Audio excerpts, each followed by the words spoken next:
We now move on to our data center reports. First up is Dr. Bill DeCampley, who will be presenting the CHSS data center report. Bill? Good afternoon. I'm Bill DeCampley, and I have the pleasure of presenting the Congenital Heart Surgeons Society data report. The data center is in its 35th year of activity since the original cohort of babies with transposition was initiated by Drs. John Kirkland and Jean Blackstone. We are honored to have one of these founders still on our faculty. This faculty currently consists of 10 personnel, including 5 surgeons, 3 cardiologists, and 1 Kirkland Ashburn Fellow, and the leader of our institutional data coordinators, Linda Lambert. We currently operate with a staff of 8 personnel based at the Hospital for Sick Children in Toronto.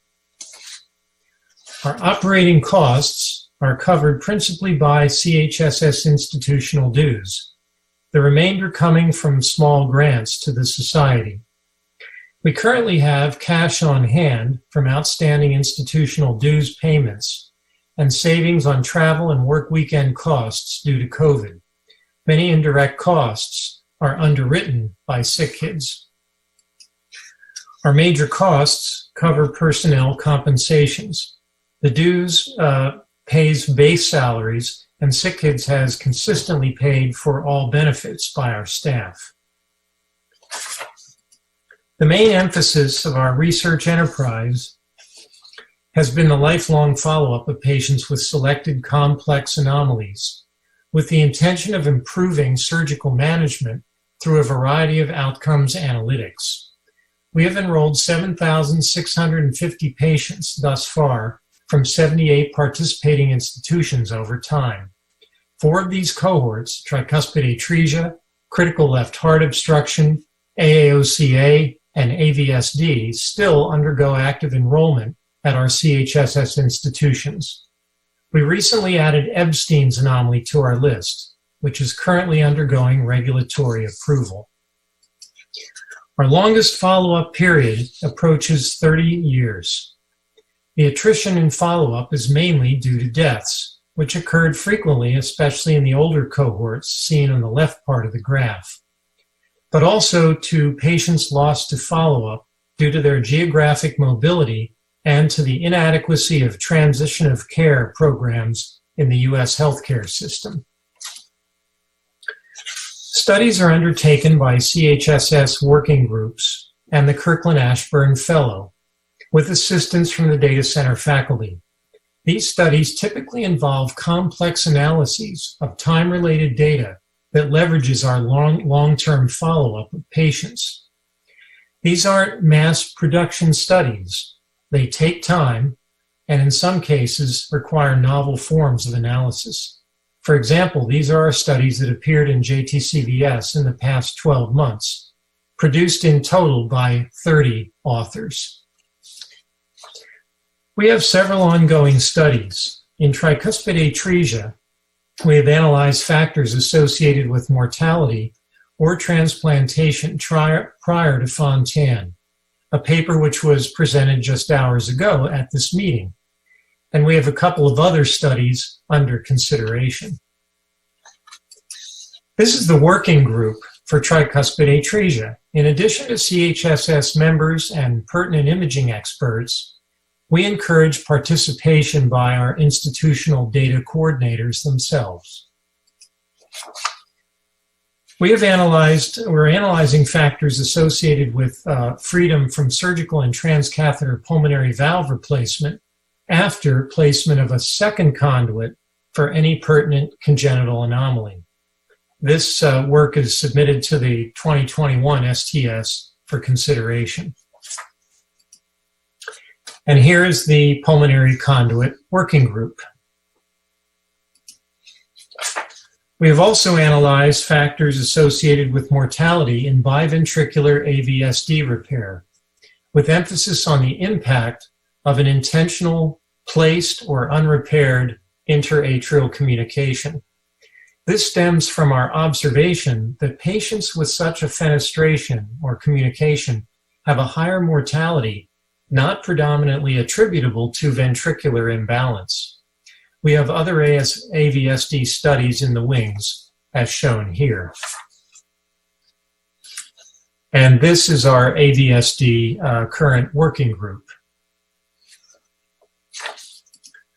Tomorrow you will hear results of Anusha Jega's recent analysis of the AAOCA cohort. And here is her working group for AAOCA. All told, there are over 40 CHSS members and cardiologists on current active working groups, which I believe is an impressive institutional engagement. I'll spend the remaining time discussing the data center's plans for the future. We have carefully analyzed the challenges we have faced over the past 20 years, and based on these, propose sweeping changes in the way that we execute the CHSS research mission.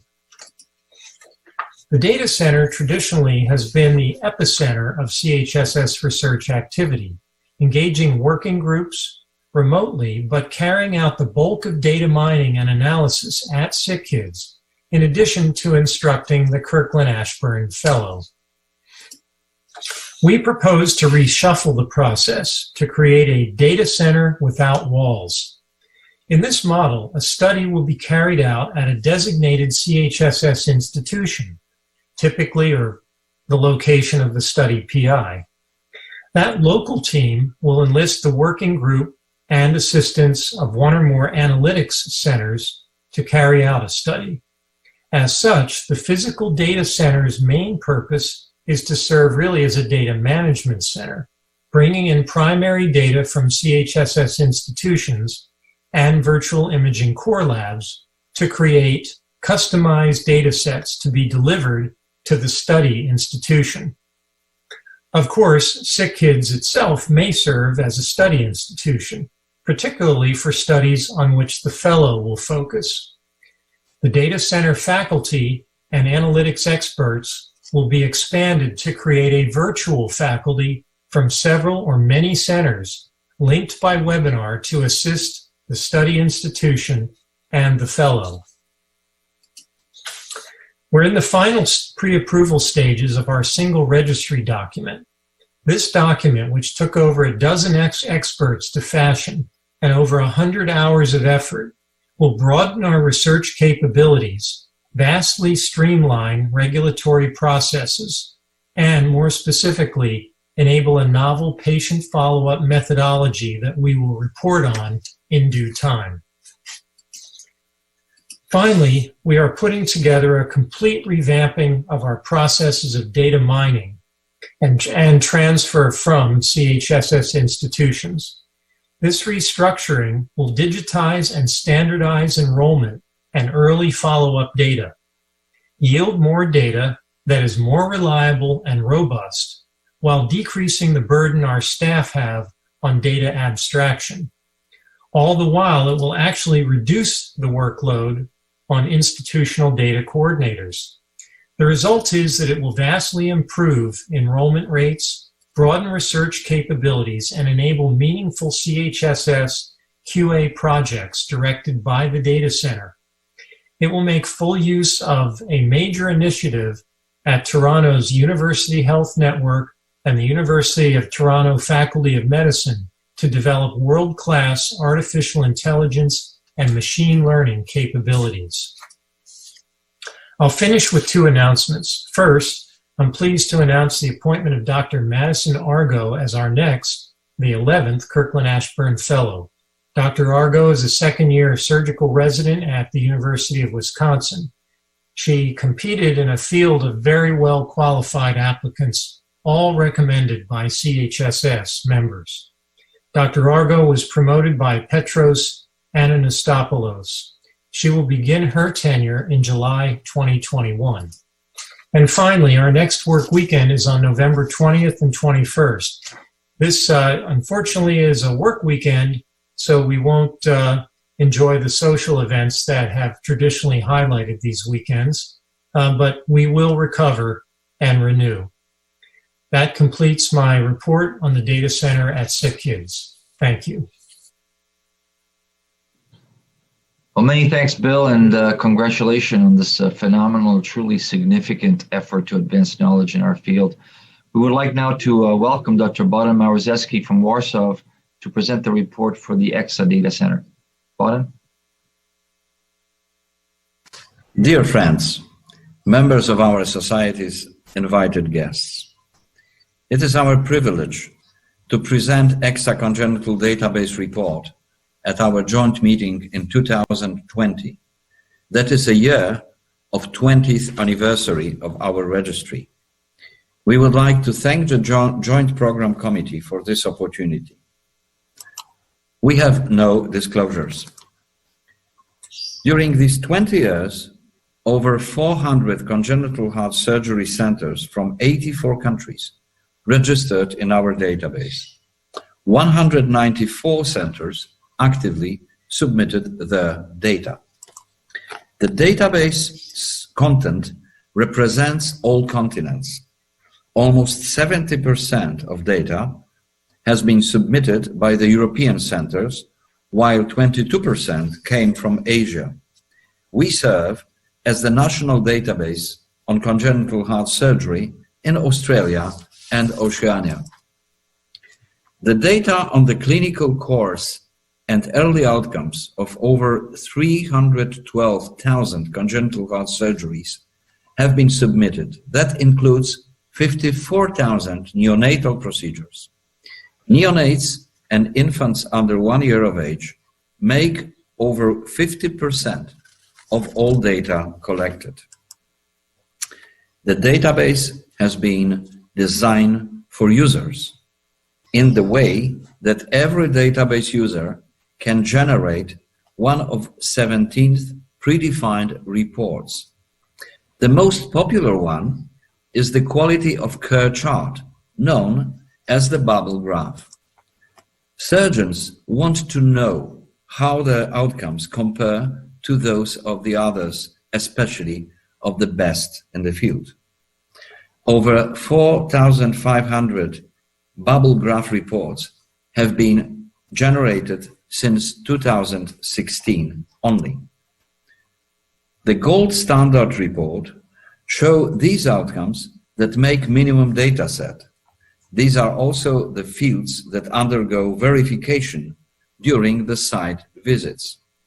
This report tells us that overall 30-day mortality associated with congenital heart surgeries during last 20 years was 3.7%, and hospital mortality 4.2%.